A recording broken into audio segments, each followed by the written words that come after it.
अभी आप लोग सुन रहे हैं धमाका म्यूजिक। प्रेम से बोलो देवघर वाले बाबा की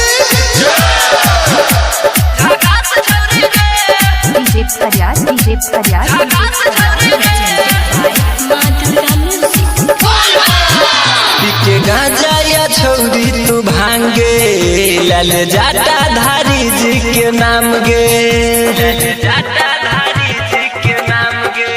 पीके गांजा या छौरी तू भांगे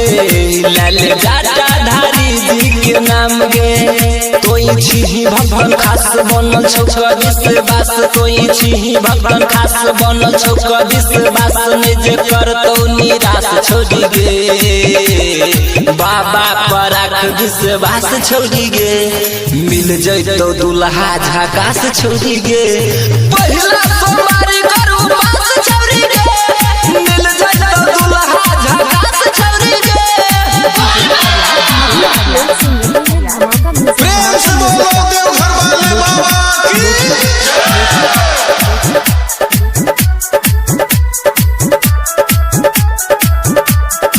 बाबा के भक्ति में छै बहुते दम गए हेतो न तो राज्य के करो से कम गए चल न चल तू बाजू दुआरिया तोरा ले अर्जी लगा देबो हम गए बाबा के भक्ति में छै बहुते दम गए हेतो न तो राज्य के करो से कम गए चल न चल तू बाजू दुआरिया तोरा ले अर्जी लगा देबो हम गे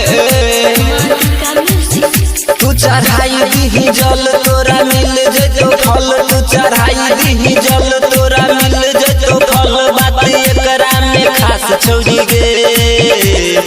बाबा पर आख विश्वास छोड़ी गे मिल जइतो दुल्हा झकास छोड़ी गे पहिला सोमवारी करू पास छोड़ी गे मिल जइतो दुल्हा झकास छोड़ी गे प्रेम से बोलो देवघर वाले बाबा की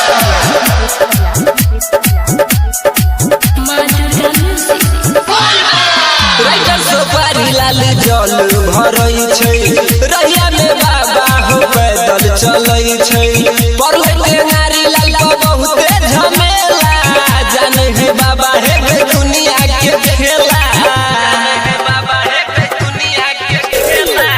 राइटर सुपारी लाल जल भरई छै